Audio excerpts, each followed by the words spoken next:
Hey everybody, it's Leanne here with another video, and today we are making this little papercraft gift set in this mermaid design that I designed for my Redbubble.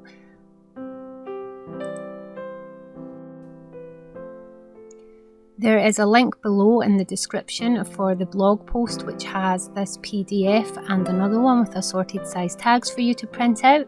I have just printed out this one on white cardstock using the first sheet because I'm going to be making a bag, a card and a gift tag. And I just wanted to show you what you could do with these little tags. You don't need to use them straight as they are. You can embellish them a little bit to make them even more special. So the first thing I'm going to do obviously is cut out the ones that I want to use.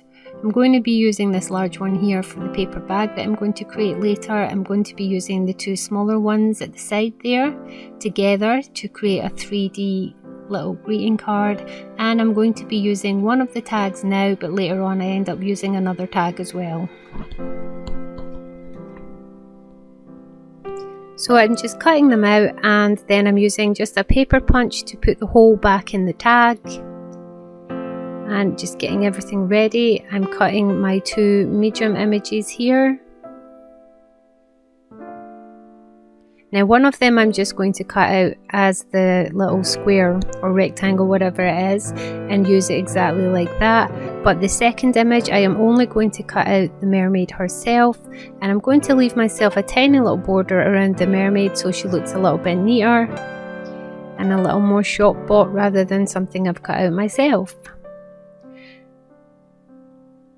Now, like I said, I created these designs for my Redbubble shop. I have quite a few designs online, and if you want a link to that, it will be in the blog post. Some of the designs are incredibly cute, and it's just another way that you can support me and my channel and keeping me making videos by buying my products, subscribing to me, or heading to Amazon to buy some of my books.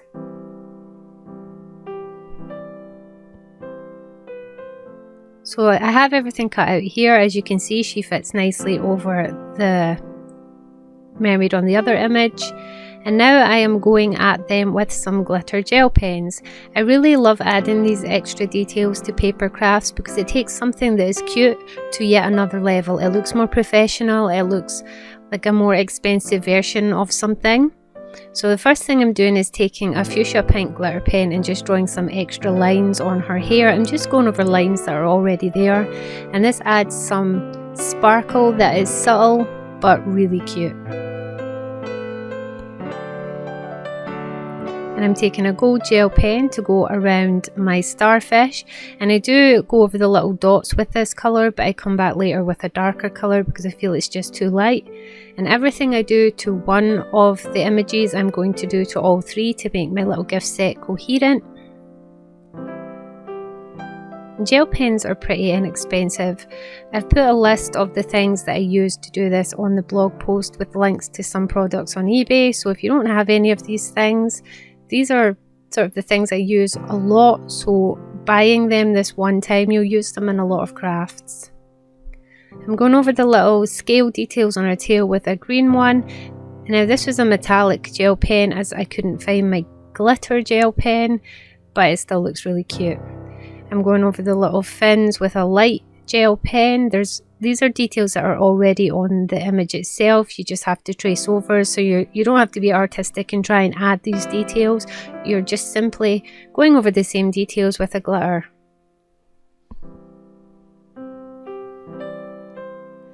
Okay, this is when I came back with my darker colour of gel pen and just filled in the little dots on the starfish to give them some more contrast and make them stand out. And I'm using that darker colour to put the mermaid's eyelashes back on. I noticed that when this was transferred to my print shop, because I had used such a pale colour on her eyelashes in the original design, they're not really prominent. So you can just add them back in with a little bit of metallic gold pen, or bronze in this case. And for her little bikini, I felt it needed some sparkle too, so I just added some little lines to make it look like it was sort of shell-like or just stripy, just because everything else was getting some sparkle and I felt the bikini was lacking.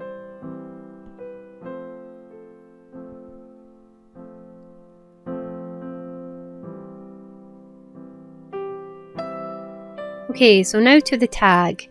Now, if you want to use the tag just as is, you can do what I'm doing here and just doodle on it, add some, little details, draw around the hole. You don't really need to do any of these things. You can use the tag as is.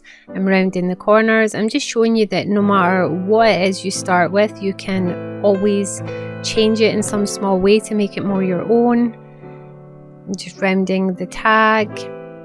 And this is where I had the great idea to use this ink pad to do my edges, and I struggled to get the lid off and didn't realise I got the ink all over my hands and managed to get it on the tag. I ended up just abandoning this idea because the ink went everywhere. I recently got that ink from a subscription box from a papercraft subscription. It was for dies and stamps for some Christmas themed, and if I remember, I might actually film an unboxing the next time I get a subscription box. So I'm just doodling on my tag there, and that is my images ready to be used.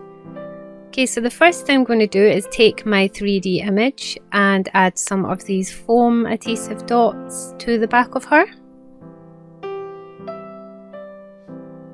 Adding this little bit of dimension to this really takes a card to another level of cuteness. It just looks more polished. It just looks a little bit like you've spent more time on it than just if you didn't do this. It's just a preference, I think. So I'm just lining her up over the top so she sits exactly where she is on the image. And then I am just sticking her down, adding some little star doodles to the background to tie in the gold that I've used on the mermaid herself. And then I am going to work on the next one. So I'm rounding the corners of my middle-sized image because this one is going on a paper bag. And this is where I decide to round my tag a little more, but I'm not happy with the tag. I just feel like I could do more with the tag, and I come back to the tag in a few minutes.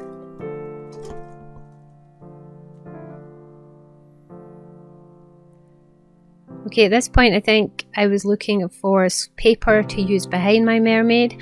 A great idea when doing paper crafts is to find something complementary for your image to put on the back to create a little border. I really liked that pink dotty one, but I felt there was just too much pink for the card that I wanted to make. The person that I'm making this for, she's a big fan of blue. So bringing out this teal colour, I decided that is pretty much the colour she likes the most. It looked cute, and I decided to make everything with this teal as the accent. And I do actually bring back that pink spotty paper for the gift bag in a few minutes. So the first thing I'm doing is adhering my card mermaid to my teal backing paper. This is just scrapbooking paper in a 12 by 12 sheet that I'd used parts of before. I'm adding some double-sided sticky tape to the back of my mermaid, peeling that off painstakingly. I can never get this off for some reason. I did used to have one of those tape roller things that card makers use, but for the life of me I don't know where it is. I'm adhering her where I want the border to be, and then I'm going to trim off that little bit of excess at the side using this pain in the bum cutter. I don't know why I used this cutter. I do actually have a proper big flat cutting machine where you can tuck the paper under little holders and things. I guess this one's just easier and I can get it under camera. So I had a look through my card and picked the card back, and I really liked that cream, but I didn't have any card big enough, so I ended up with this folded white card which feels a bit like watercolor paper. It was a bit bigger and it was a top fold down card. I decided she would look good on that. So I'm applying that same sticky tape to the back of her card now, and then I am going to trim off the excess sticky tape because I'm really bad and just rip it off rather than cut it. I'm going to peel those annoying plastic tabs off, and then I'm going to stick her to my card.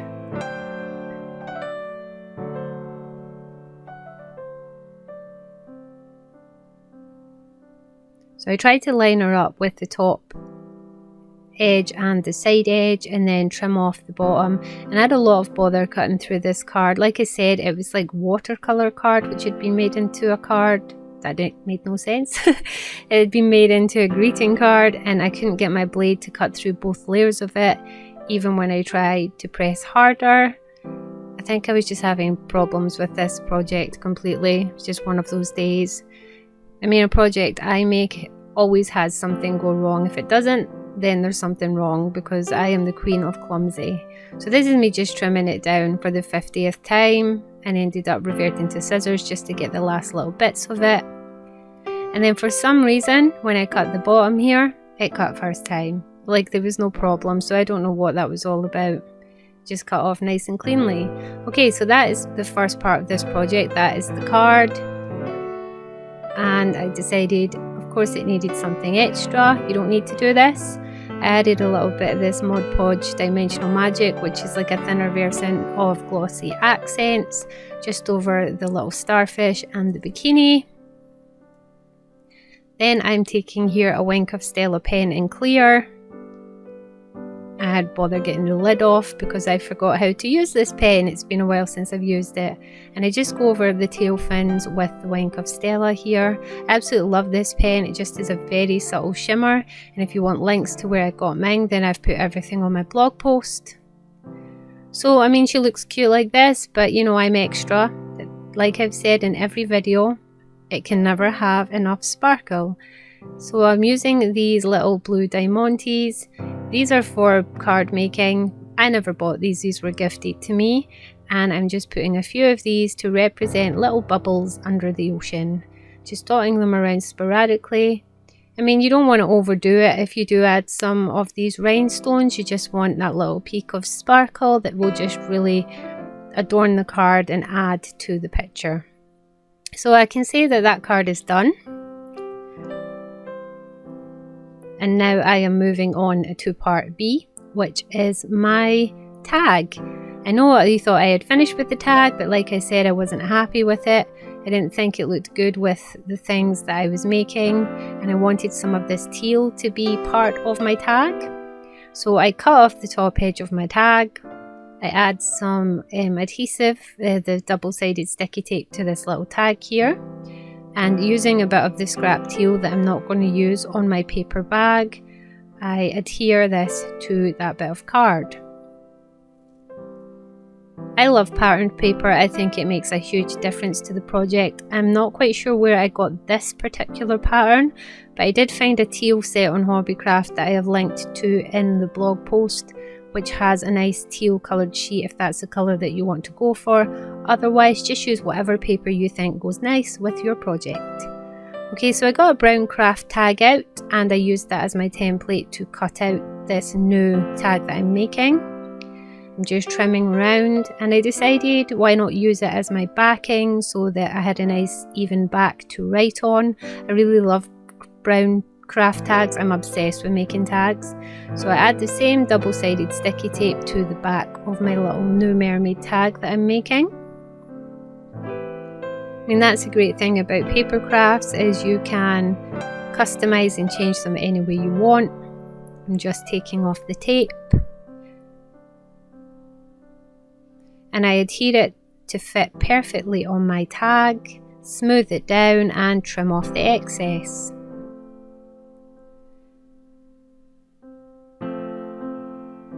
Then I'm going to take my little paper punch, line it up and punch out that hole again. And I think this looks far better than how I had the tag previously. I'm going to round these corners, and it was a little bit thick for my corner punch, so I make sure that when I do this one I press it really hard. And because I'm never happy unless I have some doodling somewhere, I take my gold pen and I just put some little zigzags across where the paper joins and draw around her with some little dots, and then I also drew around the hole with the gold pen. Taking my Wink of Stella to add the sparkle to her fins, and I decided just to put a little line of the sparkle up on that teal paper. And finally, I'm taking some of this gold ribbon. It's just thin satin ribbon, and I have also put a link for some of that on my blog post. And I'm threading it through, and there you go, you have a tag ready to attach to a parcel. Just trim your edges and use your lighter to singe the edges. I'm adding those same sequins to match the card just because I can. And that is one cute little tag. Okay, now to the paper bag, and this was the complicated part of my project. I really should have just googled a template, but no, I'm me. I just Found a piece of this teal paper big enough after having a look at different paper bags that I could use. At first I thought about going with the black and white here and decided it didn't look right. Then I end up getting out some other papers. I think right now it's very quiet because I am looking for paper. I found this green paper which I liked, but I think that it was too busy with the very busy background of the mermaid. So out came the teal paper, and because I only had this strip left, it was a 12-inch long strip, but it wasn't very wide. I decided just to make a paper bag to use this whole piece of paper rather than using a template. But like I said, there are links to templates for paper bags in my blog post if you cannot understand what I'm doing here.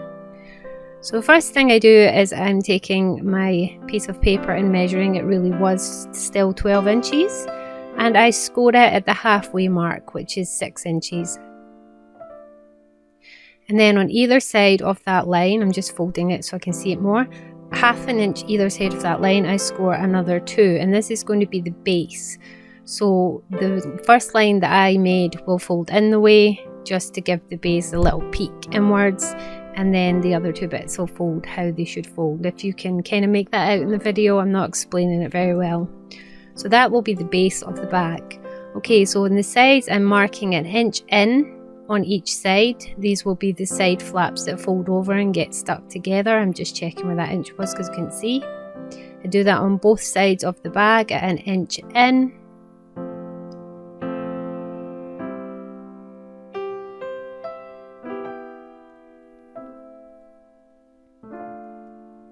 Then I am cutting to that line at either side of my base, just to that inch line, as you can see. And this is so that I can fold these sides out of the way and trim off the little bit of card that is sticking out on the base, because I don't need that. So I'm going to trim that off. Then I am going to have a little check that it all folds nicely together, and I'm going to the top, and about 1/2 inch down I am scoring a line right across the top, and this is so I can fold over the top edge of my bag, so when I punch little holes it's not as thin and fragile. It also makes a much neater edge. I kind of made a mistake on that one, had to score it twice. So once I fold that over, I'm just going to cut off the little extra tabs here. At first I decided to keep 2 of the tabs to fold over the top edge at the sides, but when I get to the sticking it together stage, I realised that I have put the double-sided tape on the wrong part of my bag and end up just cutting them off. So you want to first stick down your little flaps at the sides of the bag here, the little thin bits, and fold them over and stick them down. I'm just applying the tape first.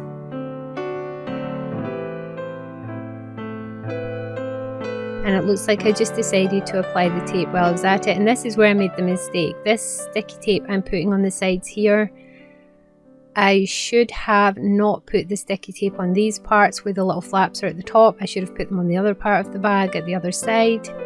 And if I'd have done that, those little flaps would have totally worked. These ones I'm sticking the tape on now. But because I didn't, I end up cutting them off. So you peel your tape and you're going to fold down those edges like I said 5 minutes ago. I'm just using my bone folder to smooth them down, make them nice and crisp. And then I am going to stick the sides of these boxes together. And once again I make another mistake here. I peel the tape, and this is when I realised I'd stuck them on the wrong bit and cut them off. I peel the tape, and for some reason, I don't know what my brain was thinking, I convinced myself that they were to fold in and close together, and I ended up having to peel the bag apart again. I just decided to leave the mistakes in because I make many, and you get to see the mistakes that I made. So that is me folding it over, realising, duh, that is not how this bag is to go, and pulling it apart again. Luckily for me, I hadn't pressed it down, so the tape was only just grabbing it. So I open it up and stick it how it's meant to, with one part folding over the other and smoothing it on. So you're creating like a slim box. Then I fold in the edges so that my bag can close at the top. I should have really done that when I was scoring my card, but like I said, I made this bag up as I went along and I had no preset plan. Now using a paper punch to just put some little holes where my ribbon is going to go. Now you could measure these. I'm not the measuring type. I tend to just wing it with most things I do, as you can tell by the fact I'm winging it to make a paper bag. So I cut some little holes, and this is when I decided she needs something to make her stand out a bit more in the bag and bring back that pink paper. So I'm just adding the sticky tape to the back of her. There's not much needing done to this little one because it's a paper bag. I didn't add any of the gemstones or the multi-dimensional magic or whatever it's called. Just adding her to some scrapbook paper, sorry. I mean, these are really easy to find, scrapbooking paper. Most craft shops have books of these papers. eBay has them, Amazon has them. I have a huge collection. I have no idea where some of these papers came from, so I can't really be specific in where I got it. Most of them don't have the covers of the pads anymore. So I'm just peeling that off and sticking that to my bag. Once I line it up, I put my hand inside the bag and smooth it so that it adheres correctly. Now I'm getting some of that same ribbon, cutting myself a good length, and I'm going to sort of singe the edges here to stop my ribbon from fraying. Put them through the holes on either side of the bag so I bring both ends to the front, and then I can tie my bag closed. I decided to put my tag on now, so I'm just removing the ribbon I put on earlier because I'm using it on this bag, and then tie my bag closed. And it's very cute. As you can see, that is the 3 parts of this project completed. And it looks adorable, and I think I will be doing this again. Any of my future designs that I really like, I will come up with a paper project and make a download for you to make along with me. This is the present that I'm giving my friend that I made in a previous video that you can access in the iCard above, and I'm going to wrap it up in some white tissue paper first, which I'm probably under my desk looking for. I have a big pile of tissue paper under there. There we go. I'm going to wrap up the resin brooch in some tissue paper. Then I'm going to use this really strange organza bag that I have a pile of. You put it in the center and then you pull the little drawstrings and it pulls it up nice and tight. It's quite cute. Then I'm going to tie that in a bow, and it fits snugly inside my paper bag that I have just made. It's perfect colour. On the back of the tag, I'm going to write the message to my friend Heather, who, don't worry, she doesn't really watch craft videos and she rarely ventures to my blog, so she'll have no clue about this at all. I'm confident in the fact that she won't see it. Just writing her a little message because this is actually her Christmas card. We like to do things a bit different, and Christmas presents between us, they don't have to be Christmas themed. She loves the ocean, she loves blue, she loves anything sea related, and she likes my artwork and things that I make, so this is the perfect presents for her. Just tucking that all back in, tying it back on, and there is the finished project. With very few supplies, and this envelope is from a packet of random envelopes that I found. I just stick it in there, and voila! This and her present, which I'm keeping off screen just in case she does come across this video, will all be put together, and that is one person's present done and dusted and out of the way. The set looks really cute, and this is the final look. This is what she is getting for Christmas. I hope you enjoyed this, and check my Redbubble if you really love this. She's called Shy Mermaid, and she comes in a range of products, and these things actually keep me earning money to make craft videos and carrying on with my career in craft. Don't forget to subscribe, and I will see you in the next video. Cheerio, bye!